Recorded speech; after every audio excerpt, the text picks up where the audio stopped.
વિદ્યાર્થી મિત્રો,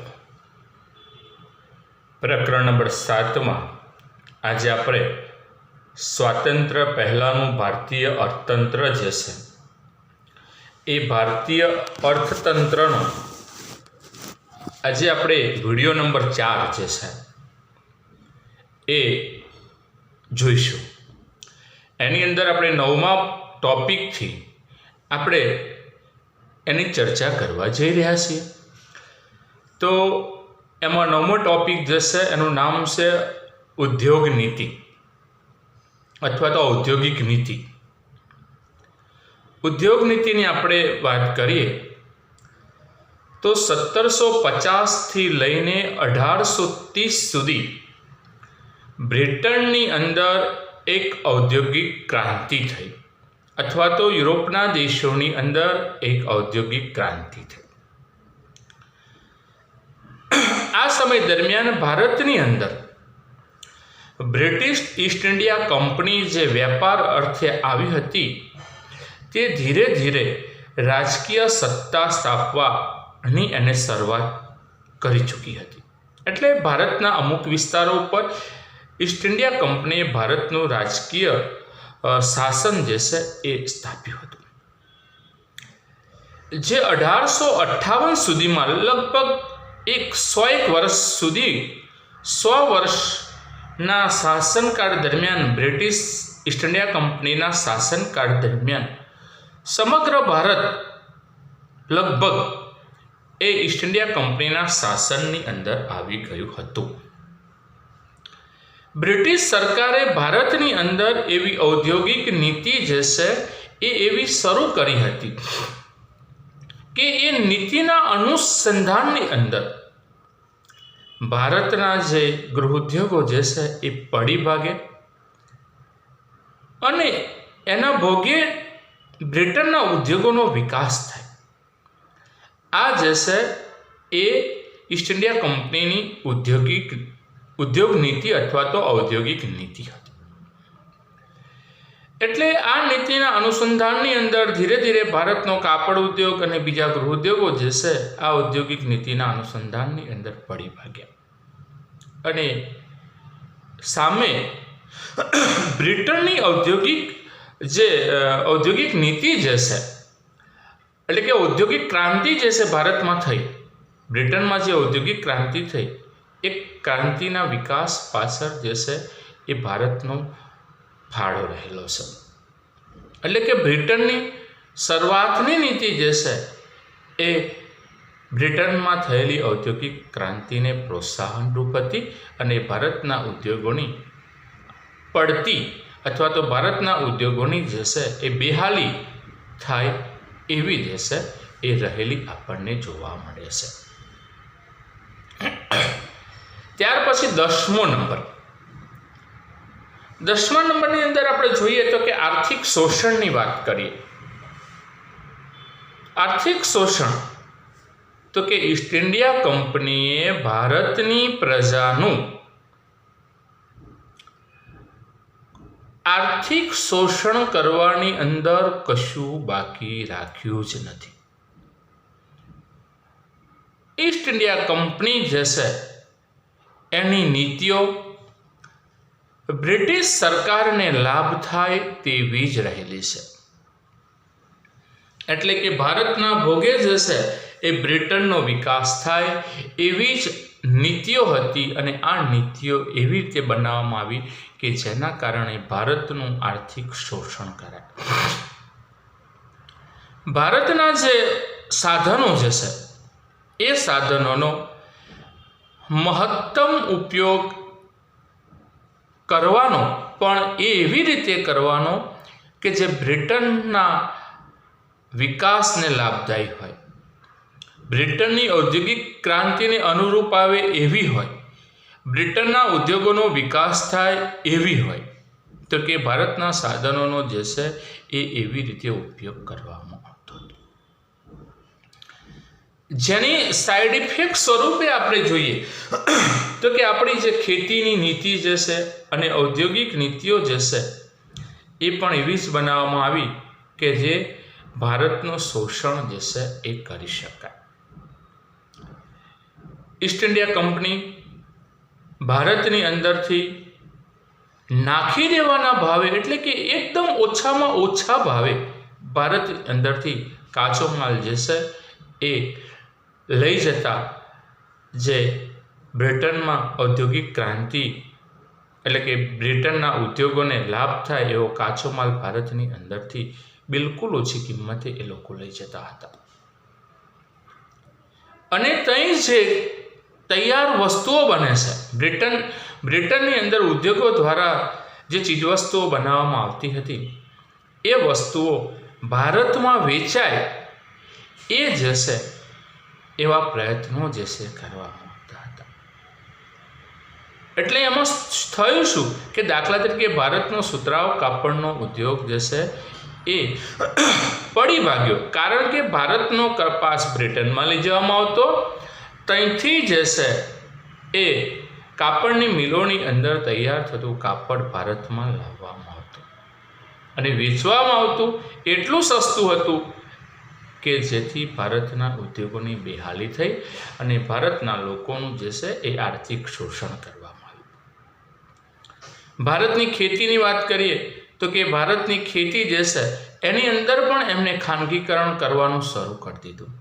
ચાના બગીચાઓ છે, કોફીના બગીચા છે, રબરના બગીચાઓ જે છે, આ બધાની અંદર બ્રિટનની પ્રજાની ખાનગી મૂડીનું અહીંયા મોટા પ્રમાણની અંદર રોકાણ થયું. એટલે કે આ જે બગીચા ઉદ્યોગ હતો એની અંદર આ બ્રિટનની મૂડીનું રોકાણ કરીને ભારતીય ખેડૂતોનું અને ભારતીય મજૂરો જે છે એ ભારતીય મજૂરોનું પણ આ લોકોએ જે છે એ મોટા પ્રમાણની અંદર જે છે એ આર્થિક શોષણ કર્યું છે મિત્રો. બરાબર છે. એટલે કે આઝાદી પહેલાં ઈસ્ટ ઇન્ડિયા કંપનીએ ભારતનું જે છે એ 1757થી 1858 સુધીમાં બહુ મોટા પાયે જે છે એ એમને આર્થિક શોષણ કર્યું હતું.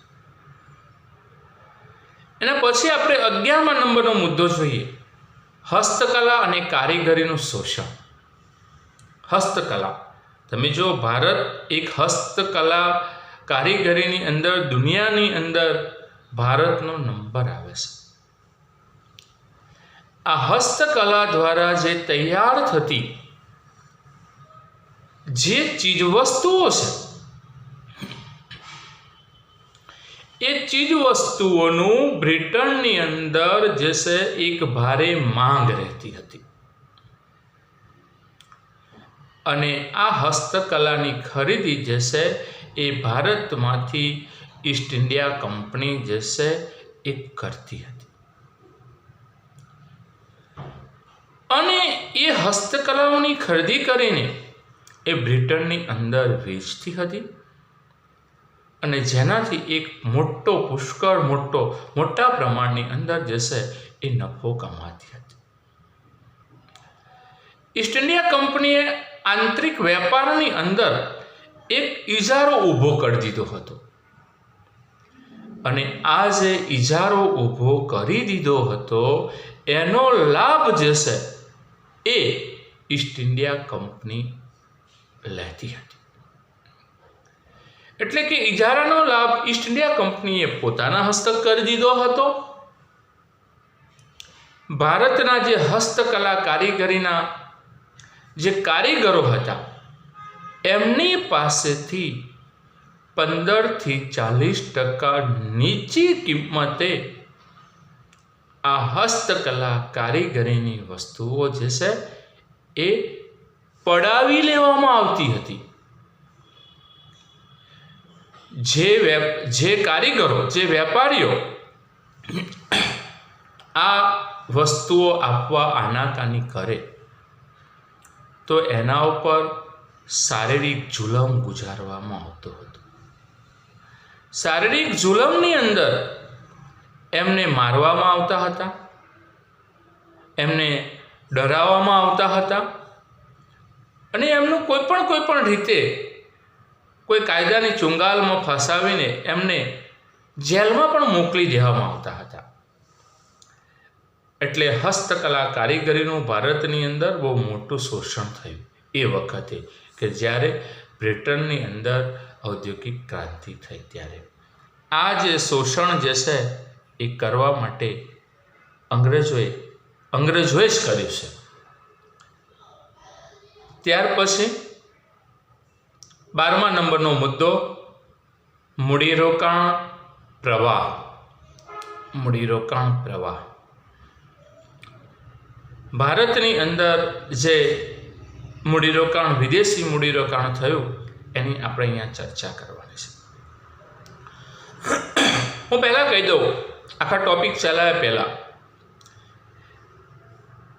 કે બ્રિટનની મૂડીનું ભારતની અંદર બહુ વિશાળ પ્રમાણની અંદર મૂડીરોકાણ થયું.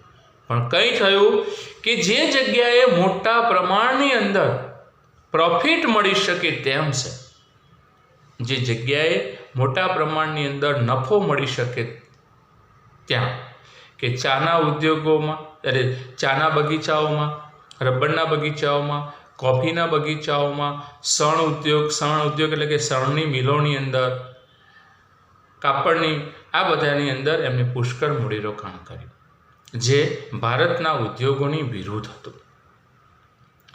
બ્રિટને ભારતની અંદર જે કંઈ મૂડીરોકાણ કર્યું છે એ મૂડીરોકાણની દિશા જ છે એ બ્રિટન તરફ હતી. અને બ્રિટન તરફ હોવાથી ભારતની એક દશા બેઠી હતી, એટલે કે ભારતની આર્થિક રીતે ખાના ખરાબી થઈ હતી. ભારત વિરોધી જ મૂડીરોકાણ જે છે એ વખતે હતું. અંગ્રેજોએ ભારતમાં એવી જગ્યાએ એવું મૂડીરોકાણ કર્યું કે અંગ્રેજોનું સામ્રાજ્ય જે છે એ ભારતની અંદર કાયમી રહે.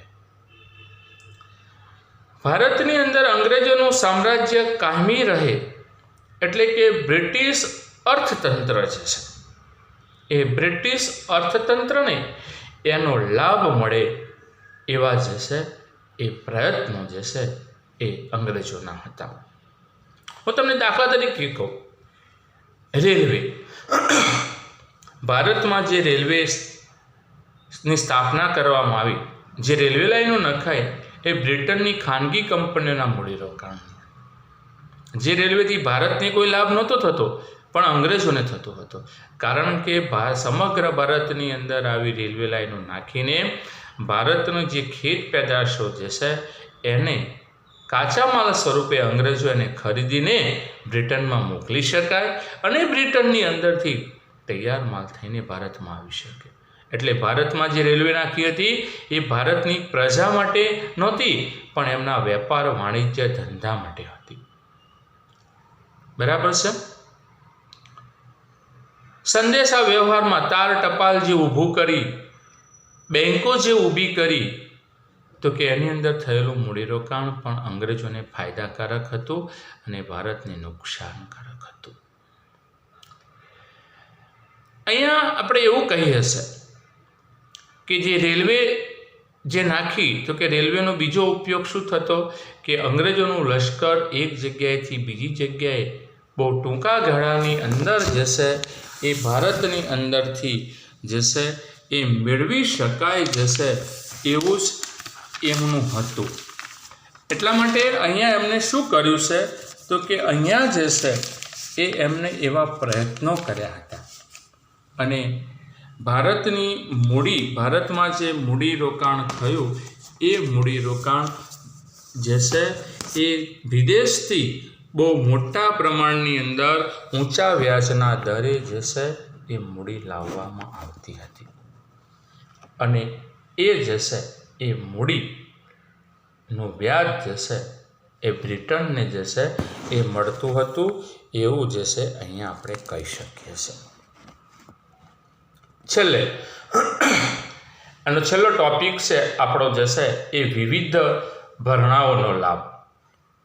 વિવિધ ભરણાઓના લાભની આપણે વાત કરીએ તો કે ભારતમાં અંગ્રેજો જે શાસન કરતા હતા એમની જે હકુમત હતી એ હકુમતનો વહીવટી ચાર્જ જશે એ પણ ભારત પાસેથી જ વસૂલ કરવામાં આવતો હતો, જેનું નામ છે હોમ ચાર્જિસ.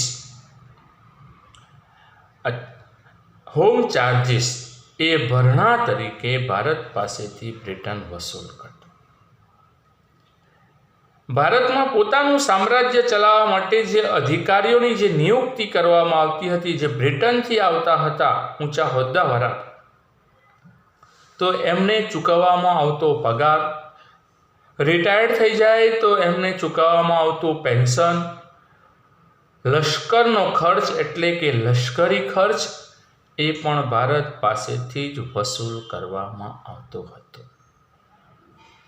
એનું જો દેવું કરવામાં આવતું તો એ દેવાનું વ્યાજ પણ ભારતીય પ્રજા અથવા ભારતના લોકો પાસેથી જ વસૂલ કરવામાં જશે આવતું હતું. 1924-25ની અંદર અંગ્રેજોએ ભારતની અંદરથી 300 લાખ પાઉન્ડ જેવી જંગી રકમ જે છે, 300 લાખ પાઉન્ડ જેટલી જંગી રકમ જે છે એ ભારતની પ્રજા પાસેથી જ એમને જે છે એ વસૂલ કરી હતી.